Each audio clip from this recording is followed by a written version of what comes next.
Good evening, folks, and welcome to the Sci-Fi Corner. I'm your host, Sean Patrick Erschen. This week we're doing another movie review.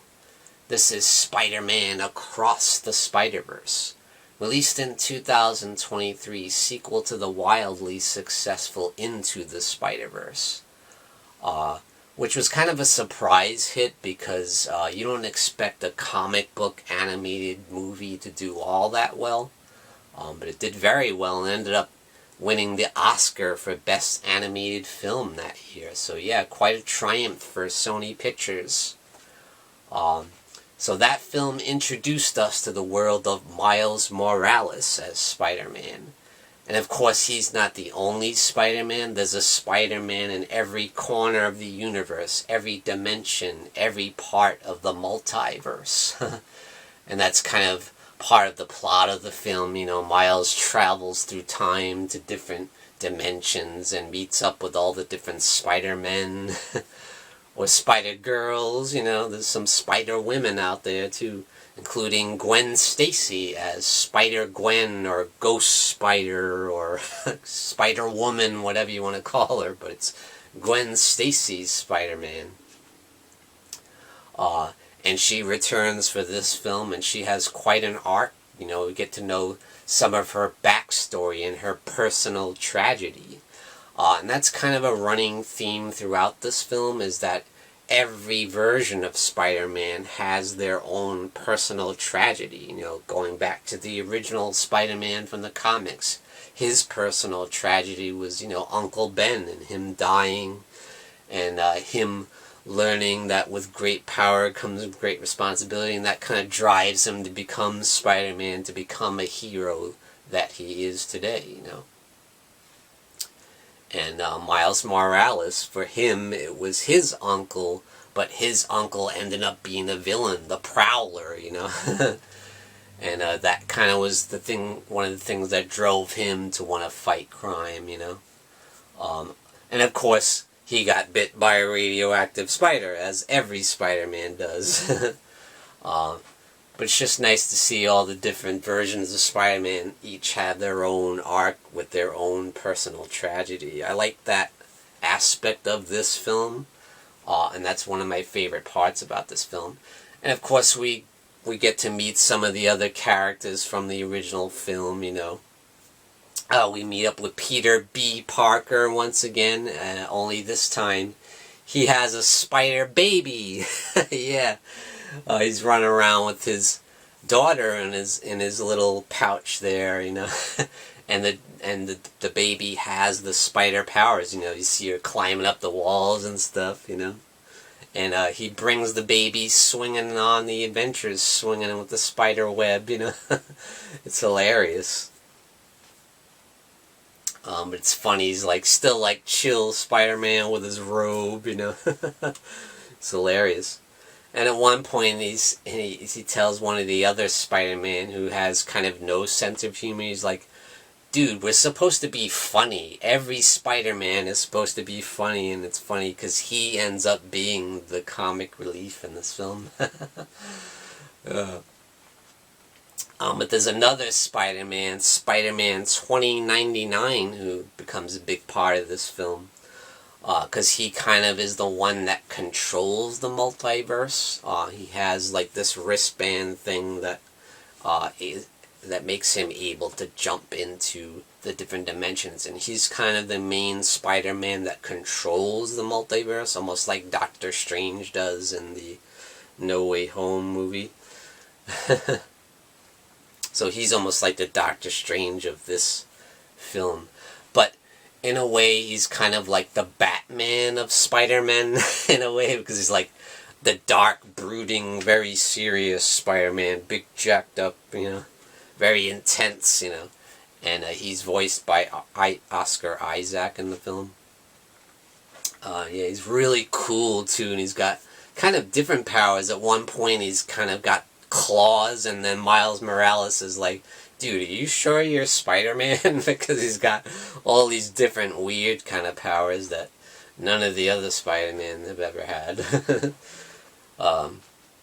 But yeah, you see every possible version of Spider-Man that there's ever been in this movie, and it's great. You see the 90s cartoon like Spider-Man at one point. I think it was actually the Spectacular Spider-Man version, but you see the cartoon Spider-Man, you see so many different versions of Spider-Man. You even see, spoiler alert, you get to see a little cameo of Andrew Garfield and Tobey Maguire's Spider-Man in there.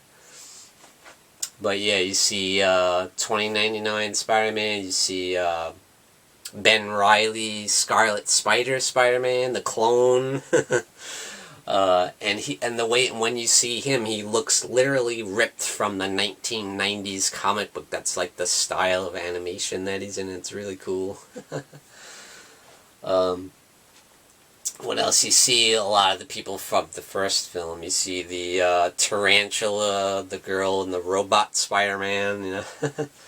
You also see a punk rock Spider-Man with the mohawk thing on his mask, and he's he's really cool, really quirky. And the villain of this film is the Spot. And I don't think you would ever see the Spot on the top 10 list of Spider-Man villains anywhere. He's kind of like a D-list character. But he ends up being very dangerous and a very vital part of the film. So the Spot can throw his spots around, but his spots are like multi-dimensional. If you fall into his spot, it takes you inside like another dimension and stuff, and it just gets crazy, like how he can control the spots, and the spots are on his body, or he can throw the spots, but the spots are, you can go inside the spots, that's kind of his power, but he is pretty intense. He's got some serious power. His looks are deceiving, because he is probably one of the most powerful villains in Spider-Man's rogues gallery, the way this film presents it anyway. I don't remember him being all that powerful in the comic books, but he's pretty intense. And not only that, there's a lot of family dynamic in the Spider-Man world in this film, especially in Miles Morales. His mother and father, there's a lot going on with them, and there's a lot going on with himself, because something happens in the film where he gets involved with the multiverse, and it ends up doing a lot of damage, and what he does ends up reverberating throughout the multiverse. And that's where he gets into it with, Spider-Man 2099. He's like, you ruined everything, you created a black hole in the multiverse, and because he changed something, he saved someone when he wasn't supposed to, and it ended up affecting everything, in the whole multiverse. So he's pissed off at Miles for that. And he's pissed up that he showed up in his multiverse where he's running things. So, they clash because of that, and what happens is Miles is not supposed to save someone again. He finds out that someone is supposed to die, and he has to let them die, and he won't do that because it's someone very close to him.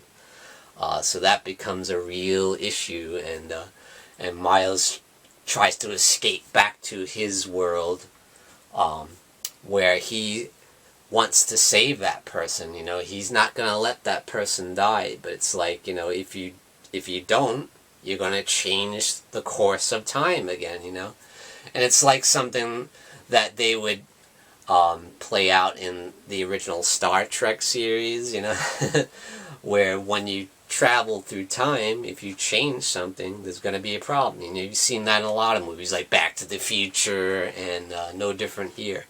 But I like what they do with it here. It's great. So there's just so much going on in this film. It's like eye candy, because I think they took it to the next level with the animation. I think the animation is much better in this film, and that's saying a lot because it was so groundbreaking in the original. But here they just perfected it, and they just go the next mile with it, It's unbelievable how colorful and vibrant it is, you know, and the fast pace. There's just so much going on. Like, if you blink, you're gonna miss something, you know. You just have to pay attention. You can't miss a minute of this film. I went to the bathroom once and I came back. I was like, "What the hell just happened?" You know. So try not to go to the bathroom, or try not to take any breaks or take any intermissions, because you're gonna miss something.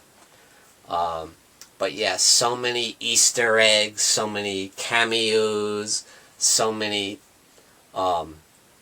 different plot lines going on.